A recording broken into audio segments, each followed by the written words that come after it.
बिस्मिल्लाहिर्रहमानिर्रहीम अस्सलाम वालेकुम नाज़रीन, आप यूट्यूब और फेसबुक चैनल देख रहे हैं। मैं राना उज़ैर हूँ। नाज़रीन, कल मैंने आपको ये खबर ब्रेक कर दी थी अपने यूट्यूब चैनल के ज़रिए कि आज जो सुप्रीम कोर्ट में अहम तरीन केस की समाअत होने जा रही है मखसूस नशिस्तों के हवाले से, उसमें तमाम जजेस को मैनेज कर लिया गया है और काजी फायज़ ईसा जो हैं आज उनकी जनाब दाल नहीं गली। चीफ जस्टिस के हाथ से जब गेम निकलती चली जा रही थी तो आज जनाब काजी फायज़ ईसा धमकियों पर उतर आए। धमकियां देना उन्होंने शुरू कर दी कि मैं ये कर दूंगा, मैं फलानी फाइल खोल लूंगा। और चीफ जस्टिस काजी फायज़ ईसा जो हैं वो आज इस्टेब्लिशमेंट के गरम हमाम में नंगे नहाते पकड़े गए हैं। ये एक बड़ी ब्रेकिंग न्यूज़ है और आप सोच रहे होंगे कि गरम हमाम में वो कैसे बेनकाब हुए हैं और रंगे हाथों कैसे पकड़े गए हैं। आज जस्टिस अतर मिनल्ला ने ऐसी बाजी पलटी है कि जिसके बाद सूरत हाल यकसर तब्दील हो चुकी है और बाकी जजेस जो हैं आज वो भी गेम तब्दील कर रहे हैं। ये तमाम डिटेल्स आपके सामने आज के इस व्लॉग पे रखूंगा और अहम तरीन केस की समाअत सुप्रीम कोर्ट से कौन सा बड़ा फैसला आ सकता है, एक खबर तो ये है। दूसरा जनाब ये कि ताकतवरों के साथ होश उड़े हुए हैं। इमरान खान कैदी नंबर 804 ने जेल से बैठकर इस वक्त इनकी मंजी ठोक दी है और ताकतवर ऐवानों में लर्जा तारी है और अब इमरान खान से माफिया मांगना शुरू कर दी गई हैं। सुपर ओवर का खेल है। किसने ये माफी मांगना शुरू कर दी है, होने क्या जा रहा है, एक बहुत बड़ा दावा GHQ की कासिद की जानिब से सामने आया है। ये तमाम डिटेल्स आपके सामने रखूंगा, लेकिन अगर आपने चैनल को सब्सक्राइब नहीं किया चैनल को सब्सक्राइब कर लें, बेल आइकन को दबा दें। आने वाली तमाम तरह अपडेट्स आपकी खिदमत में बर वक्त पेश होती रहें।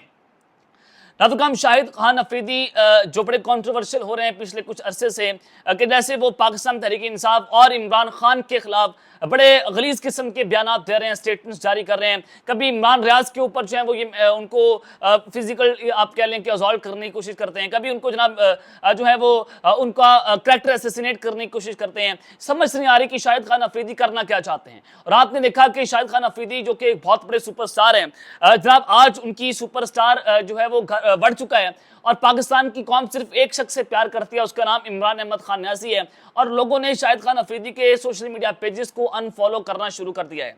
अब जनाब उनके अपने ही जो है वो दामाद हैं शाहीन अफरीदी साहब, चूंकि शाहिद खान अफरीदी की जो बेटी हैं वो उनकी शादी हुई है, तो शाहीन अफरीदी साहब कहते हैं कि इमरान खान भी हमारे हीरो हैं और शाहिद अफरीदी भी हमारे हीरो हैं। मेरा ख्याल है कि जो भी किसी शोबे में पाकिस्तान की नुमाइंदगी करेगा उसका नाम एहतराम से लेना चाहिए।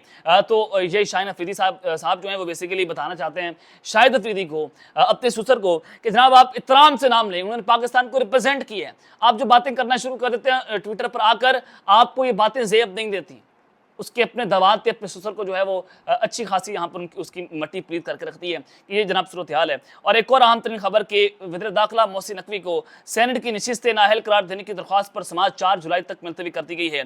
मोहसिन नकवी चेयरमैन PCB का ओहदा रखते हुए सेनेटर बनने के अहल नहीं है और सेनेट की नशिस्त के लिए कागजात नामजदगी जमा करवाते वक्त मोहसिन नकवी PCB के चेयरमैन थे, जो आइन के आर्टिकल 63 के खिलाफ वर्जी है। दरख्वास्त में यह मौक़िफ़ इख्तियार किया गया और लाहौर हाईकोर्ट में जो है वो समाअत अब 4 जुलाई तक जो है उसको मुलतवी कर दिया गया है।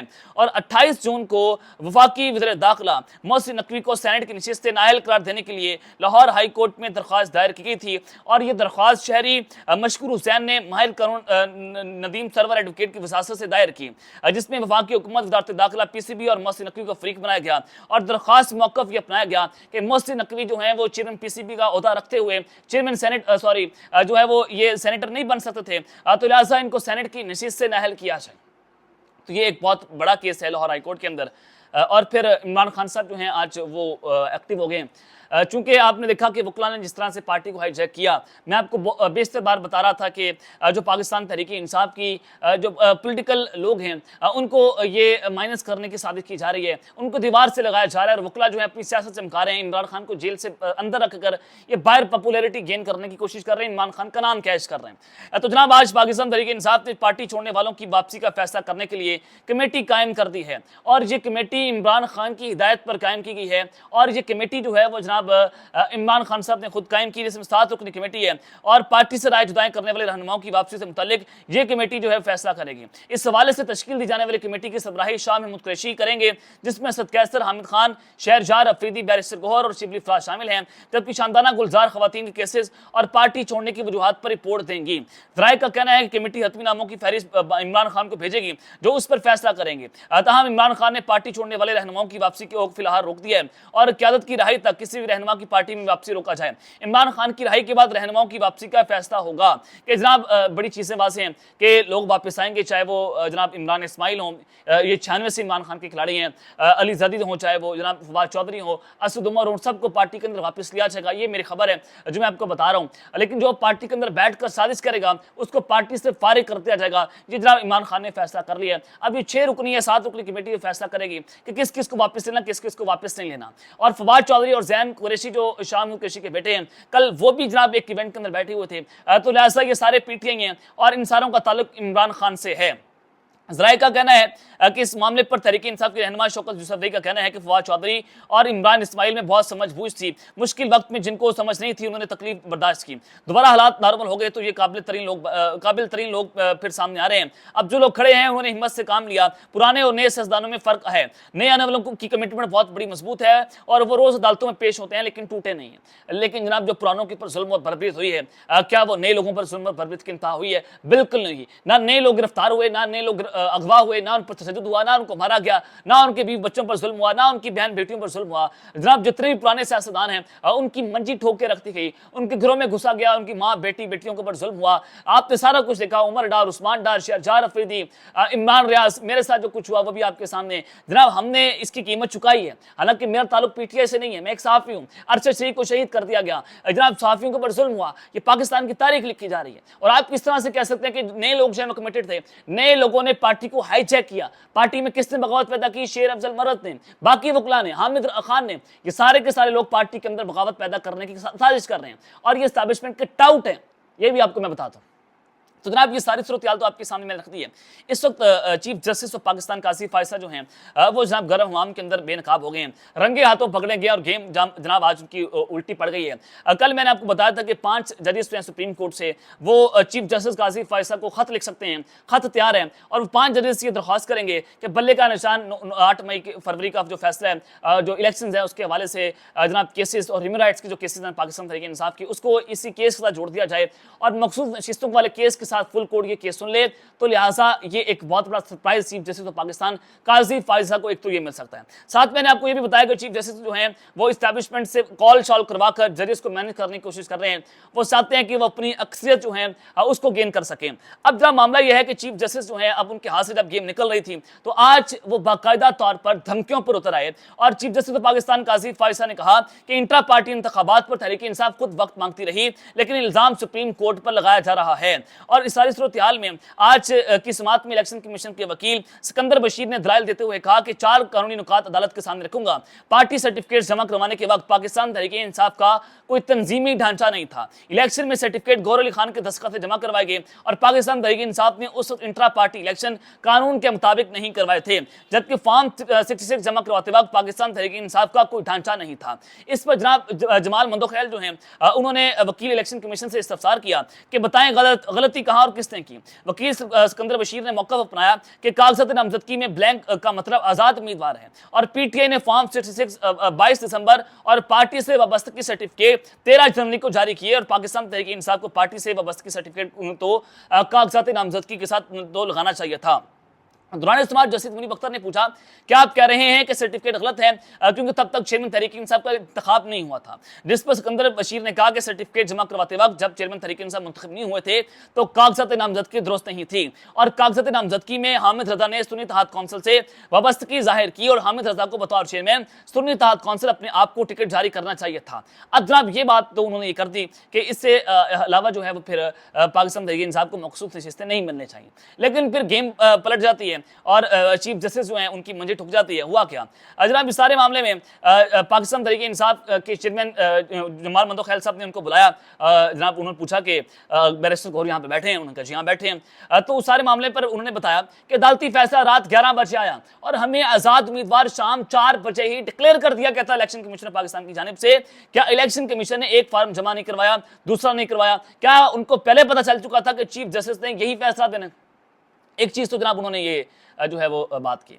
और फिर जब बात की पाकिस्तान तहरीक इंसाफ ने, मैंने आपको बताया था कि डॉक्यूमेंट जो लेकर आना है कि बाप पार्टी को जैसे मखसूस नशिस्तें दी गई थी कि उन्होंने कोई इलेक्शन नहीं लड़ा था, आज़ाद उम्मीदवारों की बुनियाद पर उनको मखसूस नशिस्तें मिल गई थी। तो जब वो बात हुई कि डॉक्यूमेंट दिखाया गया तो फिर जमाल मंदो खैल साहब, चीफ जस्टिस काजी फैसल साहब ने कहा कि मजबूर ना करें वरना पिछली बातें खोलने पर आए तो बहुत कुछ खुल जाएगा। बाप पार्टी खोलेंगे तो 2018 का इलेक्शन भी खुल सकता है, जैसे जमाल मंदो खैल फिर चेयरमैन सेनेट का इलेक्शन भी खुल सकता है। यानी कि यहाँ आप बात ये कर रहे हैं कि 2018 का जब इलेक्शन खुल सकता है, क्या 2023 का इलेक्शन नहीं खुल सकता? कि रातों को जो डाके मारेंगे, कि जो बयान सामने है, जो जनाब आपने देखा कि रावलपिंडी के सेशन कमीशन ने जो पूरे धांधली को बेनकाब करके रख दिया था, क्या वो आपके सामने नहीं है? क्या आपने नहीं देखा कि 9 फरवरी की रात को पाकिस्तान के अंदर कैसे रियासत ने नंगा नाच किया? क्या उसकी बात नहीं होगी? चीफ जस्टिस ऑफ पाकिस्तान यहाँ पर रियासत को रेस्क्यू करने की कोशिश कर रहे हैं और वो पूरी तरह से तगोदू कर रहे हैं कि उनको एक्सटेंशन मिल जाए, नौकरी कर रहे हैं। वो नून लीग के वकील बने हुए हैं, वो इलेक्शन कमीशन के वकील बने हुए हैं और इनकी हालत इस वक्त बहुत पतली है, काबिल तरस हालत है। तो जनाब जस्टिस अतर मीरा साहब जो हैं वो कहते हैं कि तकरीबन पाकिस्तान में 172 सियासी जमातें हैं। सिर्फ पाकिस्तान तहरीक इंसाफ के इंट्रा पार्टी इलेक्शन पर बार बार इतराज आयद करना मुनासिब नहीं है। 28 मई को Nawaz Sharif intra party election बिला मुकाबला सदर बने, कोई इतराज सच कड़वा होता है। जनाब उन्होंने यहाँ पर इनकी मंजिल ठोके रख दी है और इस पर चीफ जस्टिस के पास कोई जवाब नहीं था। और फिर जनाब अटॉर्नी जनरल जो इस सारे केस को देख रहे हैं वो कहते हैं कि मुतरासिम मानकी के असूल का मकसद यही नशिस्तें खाली ना छोड़ना है, मखसूस नशिस्तों के लिए आज़ाद उम्मीदवारों को शुमार नहीं किया जा सकता। जस्टिस आयशा मलिक ने कहा कि ये बात आप किस बुनियाद पर कर रहे हैं? जस्टिस शाहिद वहीद ने कहा कि जो फार्मूला आप बता रहे हैं वो इलेक्शन रूल्स के सेक्शन 94 से मुतसादिम है और आप ये बात नहीं कर सकते। अटॉर्नी जनरल ने कहा कि पहले कोई और कानून था, अब नया कानून है। उन्होंने कहा कि जनाब पहले भी वही इलेक्शन कमीशन था, अब भी वो इलेक्शन कमीशन है, कैसे आप बात ये कर सकते हैं कि आज़ाद उम्मीदवारों को आप जो मखसूस नशिस्तें नहीं दे सकते? तो बाप पार्टी में जो आज़ाद उम्मीदवार गए थे उनको मखसूस नशिस्तें जो है वो कैसे मिल चुकी थी? तो जनाब यहाँ पर जो है वो इलेक्शन कमीशन की मंजिल ठुक गई है और चीफ जस्टिस ऑफ पाकिस्तान काजी फैसल जो हैं वो इस वक्त पूरी तरह से कोशिश कर रहे हैं कि उनको एक्सटेंशन मिल जाए और पीटीआई को मखसूस नशिस्तें ना मिलें। ये पाकिस्तान का काजी है कि बड़ी एक ऊंची मसनद के ऊपर बैठा हुआ छोटी कद का शख्स। अब एक जाने तो ये सारी सूरत हाल है कि पीटीआई से मखसूस नशिस्तें वापस लेनी है ताकि 2 तिहाई लेकर चीफ जस्टिस को भी एक्सटेंशन मिल जाए और जीएचयू की जो शख्सियत हैं ताकतवर उनको भी एक एक्सटेंशन जो है वो दे दी जाए। हुकूमत की ये सोच मैं आपको बता रहा हूँ। तो जनाब अब मामला ये है कि इमरान खान साहब जो है वो हार नहीं मान रहे, वो टूट नहीं रहे, वो मुल्क से बाहर नहीं जा रहे, वो सियासत नहीं छोड़ रहे, वो जनाब धड़ाधड़ जिस तरह से बातें कर रहे हैं बड़ी खतरनाक किस्म की बातें, वो डायरेक्ट आर्मी चीफ को मलाइन करने की कोशिशें कर रहे हैं। तो जनाब मैं आपको बता रहा था कि इमरान खान साहब जो हैं उनके हवाले से इस्टेब्लिशमेंट का रवैया बड़ा नरम होता चला जा रहा है। जो DGI-SPR ने 3 घंटे की लंबी बैठक की, जो मैंने आपके सामने रिपोर्ट भी की।